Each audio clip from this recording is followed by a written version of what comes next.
Dan baik, selamat pagi Bapak Ibu semuanya, salam sehat untuk Anda sekeluarga dan juga terkhususnya untuk adik-adik saya anak SMA yang tadi malam sempat mengirimkan beberapa pesan di Twitter dan di Facebook. Sempat kaget juga dengan ada sebuah video ya, ini dari orang yang berkompeten juga ternyata ya, yang sempat membuat adik-adik SMA kita ini tertawa dan menanyakan itu kepada saya tadi malam. Dan hari ini, pagi ini baru saya bangun dan saya buat penjelasannya untuk adik-adik, khususnya untuk adik-adik SMA yang tadi malam bertanya ya.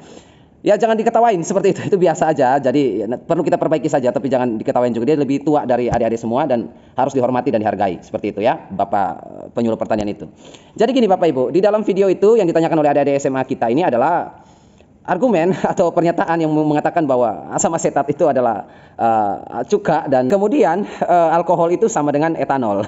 Jadi ya saya sekali lagi ingatkan untuk adik-adik SMA ini jangan ketawain seperti itu, karena beliau ini usianya lebih tua dari adik-adik semua, jadi harus dihormati, dihargai seperti itu ya. Kalau salah kita perbaiki. Jadi gini adik-adik semua yang tadi malam bertanya di Twitter maupun di Facebook, asam asetat itu dia bukan cuka seperti itu ya, bukan cuka.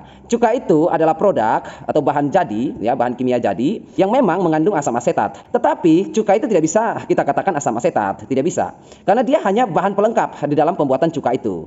Kalau misalnya asam asetat sendiri itu disebut dengan asam asetat glasial. Ya, seperti adik-adik mungkin tahu ya, adik-adik SMA itu sudah sampai di situ. SMP sebenarnya sudah masuk di situ untuk kimia. Kemudian untuk SMA saya rasa sudah masuk sampai di asam asetat glasial ya.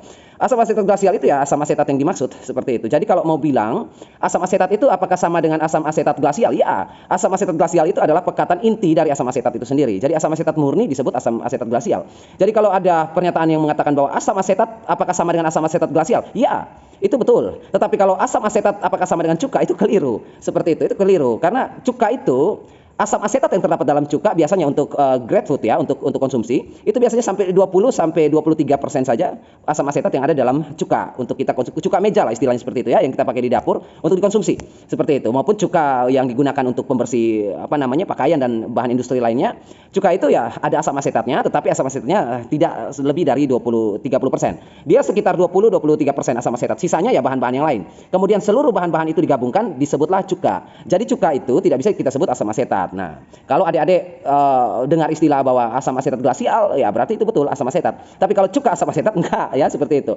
Asam asetat bisa membuat cuka, asam asetat juga bisa buat yang lain dan bisa juga buat produk yang lain lagi dari asam asetat. Tapi produk-produk yang dihasilkan dari asam asetat tidak bisa kita katakan semuanya asam asetat. Seperti itu ya. Misalnya kalsium. Kalsium ini bisa dibuat banyak, bisa dibuat obat, bisa dibuat susu, tapi kita tidak bisa bilang susu itu adalah kalsium, nggak bisa. Seperti itu ya, itu beda lagi. Nah, itu yang perlu adik-adik nanti saya klarifikasi saya bantu saja si Bapak penyuluh ini. Ya, jadi nggak usah diketawain seperti itu, nggak usah dijadikan lelucon juga untuk argumen dia. Kita hanya koreksi saja, kita hanya perbaiki saja kalau salah, seperti itu ya. Kemudian yang kedua, pertanyaan adik-adik dari SMA mana tadi malam saya lupa itu, kerja kelompok ya pada saat itu ya. Saya cakap-cakap dengan mereka, katanya lagi sedang kerja kelompok. Untuk alkohol dan etanol ya itu juga sama kasusnya. Alkohol itu tidak bisa kita bilang alkohol adalah etanol ya, karena itu di kelas 11 ya SMA kelas 2 itu sudah dipelajari itu di kimia ya, jurusan kimia, jurusan MIPA itu sudah masuk di situ ya, untuk alkohol, etanol, metanol ya, propanol itu semua sudah masuk ya saya rasa. Nah, kalau misalnya adik-adik dengar tadi malam yang ditanyakan itu alkohol sama dengan etanol, ya sama juga dengan kasus cuka tadi ya adik-adik. Jadi etanol itu etanol itu satu gabungan unsur kimia yang dipisahkan lewat etil alkohol ya, sudah pelajari ya itu ya. Etil alkohol, metil alkohol itu metanol. Kemudian ada isopropil alkohol yang disebut dengan isopropanol seperti itu, dan masih banyak lagi seperti itu ya. Dan kalau misalnya alkohol itu adalah etanol ya, sekarang tinggal kita balik saja ya. Sekarang saya coba balik. Alkohol, kalau misalnya alkohol adalah etanol, pertanyaannya apakah etanol adalah alkohol? Nah, adik-adik tentu langsung tambah ngakak lagi ya ketawanya. Ya, etanol bukan alkohol, Pak. Alkohol itu Bapak Ibu. Nah, ini saya khususkan untuk Bapak Ibu saja ya, untuk alkohol ini. Karena kalau misalnya kita berbicara soal etil alkohol yang disebut dengan etanol, metil alkohol yang disebut dengan metanol, isopropil alkohol yang disebut dengan isopropanol. Nah, itu mungkin Bapak Ibu di rumah agak bingung dengarnya ya. Untuk anak SMA tentu sudah tahu. Jadi kalau kita bilang alkohol sama dengan etanol, harusnya etanol sama dengan alkohol, tetapi buktinya tidak. Seperti itu. Etanol itu alkohol yang ya food grade seperti cuka meja tadi. Dia bisa dikonsumsi seperti itu ya, seperti wine, arak dan masih banyak produk yang lain. Kemudian kalau misalnya tadi saya singgung metil alkohol atau metanol, itu beda lagi. Nah, metil alkohol yang kita sebut dengan metanol itu yang biasa kita pakai sebagai alkohol gosok seperti itu ya. Orang awam biasanya sebut alkohol gosok. Artinya tidak bisa diminum, hanya bisa untuk pengobatan ya, seperti luka, memar, pembersih dan lain sebagainya. Itu metil alkohol. Sedangkan isopropanol itu beda lagi ceritanya. Jadi, kalau misalnya ada ujian ya, ujian kelulusan atau ujian kimia misalnya seperti itu. Kalau misalnya ada pertanyaan yang muncul, apakah etanol itu sama dengan alkohol? Adik-adik bisa jawab ya. Tetapi kalau misalnya ada pertanyaan dalam ujian itu, apakah alkohol sama dengan etanol? Tidak jawabannya. Karena alkohol belum tentu metanol. Oke ya, tangkap ya adik-adik ya. Etanol, apakah dia alkohol? Ya jawabannya. Tetapi apakah alkohol sama dengan etanol? Jawabannya belum tentu. Karena alkohol tidak selamanya etanol, alkohol itu tidak selamanya metanol, alkohol juga tidak selamanya isopropanol. Paham ya? Tetapi yang namanya etanol, namanya metanol, yang namanya isopropanol itu sudah pasti alkohol. Oke ya, bisa tangkap ya adik-adik ya sampai di situ ya. Yang namanya etanol, yang namanya metanol, yang namanya isopropanol itu sudah pasti alkohol. Tetapi yang namanya alkohol belum tentu dia etanol, alkohol tidak selamanya metanol, alkohol juga tidak selamanya isopropanol. Ya, itu nanti kalau misalnya ujian biasanya keluar itu. Nah, itu penjelasan untuk adik-adik yang SMA yang tadi malam bertanya di Twitter dan di Facebook ya. Untuk adik-adik semua saya rasa sudah cukup jelas.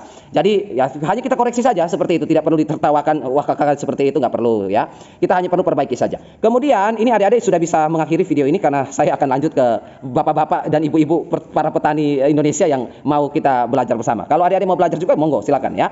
Kalau mau tinggalkan kelas ini boleh silakan. Kemudian kita lanjut di PPL ini ya. Tadi malam itu video yang dikirimkan oleh adik-adik. Bahkan saya dapat video itu dari adik-adik ini bukan dari Bapak Ibu karena pagi ini baru mungkin banyak WhatsApp yang masuk tentang link itu ya.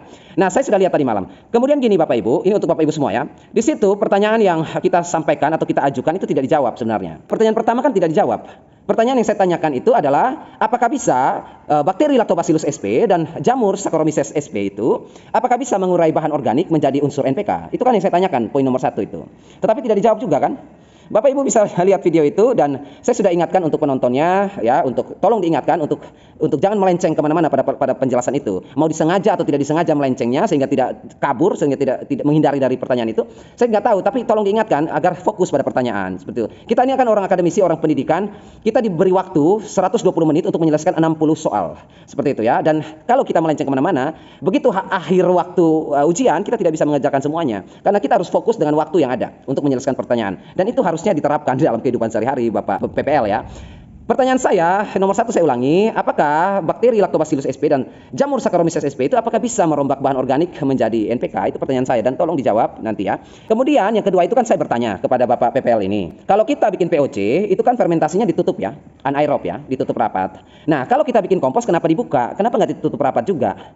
Itu yang jadi pertanyaan saya dan itu nggak dijawab juga. Bapak Ibu sebagai penonton setia ya, Bapak Ibu itu saya bisa beranalogi sedang di bawah ya, sedang didongengkan sebuah cerita lalu terbuai dengan itu semua sampai lupa pada titik pertanyaan. Seperti itu. Anda penonton, Anda harusnya lebih cerdas, lebih smart seperti itu karena video informasi itu sebuah sarana untuk Anda bisa mendapatkan ilmu pengetahuan, informasi dan lain sebagainya. Seperti itu. Jadi kalau hanya membual seperti itu, Anda sia-sia membuang waktu untuk menonton tapi tidak tahu inti dari tujuan Anda itu apa untuk menyaksikannya, ya. Karena niat Anda menonton itu untuk mendapatkan informasi atau poinnya. Tetapi poinnya itu tidak didapat karena dikemas dengan bingkisan kado yang sangat istimewa sehingga isi di dalamnya itu kosong, ya. Terkadang kado itu dibungkus dengan kemasan yang sangat indah, tetapi isi di dalamnya tidak ada sebenarnya.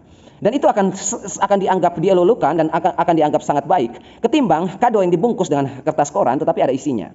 Seperti itu. Itu yang biasa kita dapatkan kan seperti itu. Banyak kado-kado yang dibungkus dengan kemasan yang sangat indah tetapi di dalamnya sangat mengecewakan. Sedangkan banyak kado-kado juga yang kita dapatkan kemasan dari luarnya tidak begitu menarik tetapi isi di dalamnya sangat luar biasa. Jadi jangan terpukau dengan sebuah kemasan, sebuah penampilan dan sebuah penyampaian. Fokus saja pada intinya. Seperti itu. Yang mau disampaikan oleh Anda ini apa? Kami tunggu poinnya. Poin itu ditunggu. Jadi informasi yang valid atau informasi yang akurat adalah informasi yang mencantumkan dengan detail setiap poin pertanyaan dan dijawab dengan lugas. Dan kemudian menyangkut video yang tadi malam saya tonton itu, di situ ada ditunjukkan ya cara-cara bermainnya sama dengan Munandar TV itu ya, channel Munandar TV itu sama bermainnya. Jadi gini, kemarin kan kita sudah tanggapi channel si Munandar TV itu, kan saya kecewanya gini, kenapa kita ini menggunakan senjata-senjata yang tidak layak digunakan? Artinya seandainya ada wanita yang bertengkar pun, wanita sekalipun tidak akan menggunakan senjata itu. Senjata masa lalu itu adalah senjata yang paling memalukan, ya, senjata yang paling memalukan. Misalnya, contoh saya kasih contoh. Misalnya Anda berselisih dengan sahabat baik Anda.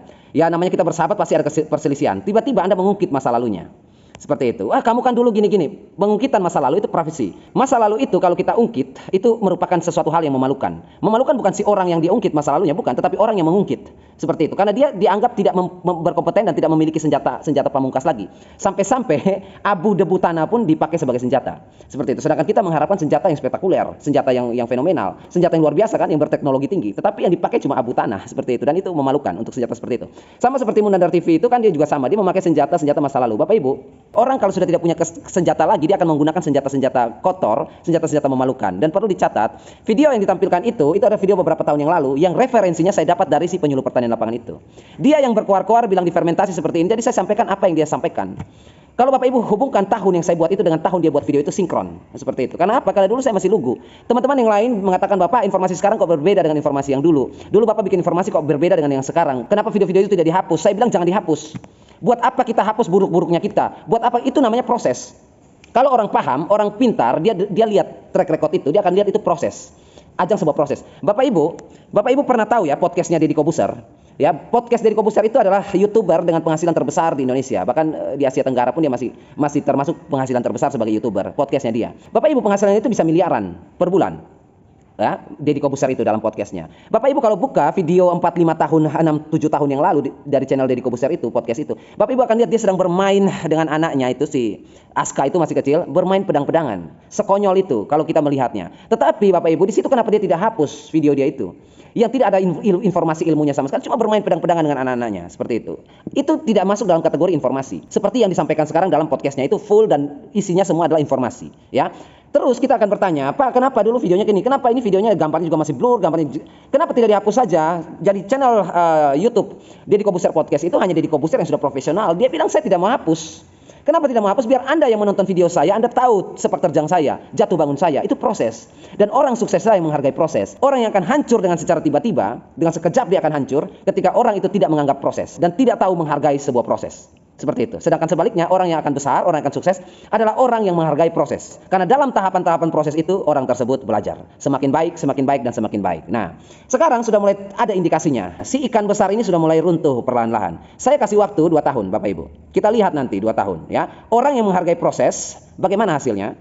Dan orang yang tidak menghargai proses, bagaimana hasilnya? Bahkan proses dijadikan sebagai bahan lelucon, ya. Proses Bapak Ibu berusaha dari petani yang sulit sampai petani yang sukses, itu proses. Seperti itu, dan Bapak Ibu akan mengenang itu terus. Tetapi kalau ada petani yang menertawakan masa lalunya, ya, dari prosesnya ditertawakan, diejek-ejek, maka itu ciri-ciri orang yang akan hancur dalam waktu sekejap. Dan sekarang sudah kita bisa lihat kan, kehancurannya mulai terlihat seperti itu, ya. Artis-artis besar ini mulai turun ke panggung-panggung kecil, ya. Harusnya terbalik. Artis kecil ini yang bermimpi untuk duduk di panggung besar, berdiri di panggung besar itu, ya. Itu mimpi dari semua artis kecil. Tetapi kalau artis besar sudah turun tahtanya, ya, turun tahtanya ke panggung kecil seperti itu, maka itu bertanda bahwa dia sudah terganggu. Ya, kerontokan, keguguran, keruntuhan sudah ada depan mata, ya. Dan kita tinggal tunggu waktu mainnya saja. Seperti itu, ya. Kita tunggu saatnya saja. Kurang lebih seperti itu saja untuk pelajaran kita hari ini dan Bapak Ibu semuanya. Terkhususnya untuk adik-adik yang mungkin masih mengikuti video ini sampai akhir. Terima kasih juga, itu sekedar informasi saja untuk meluruskan. Dan akhir kata saya ucapkan, tetaplah pada posisi akal sehat.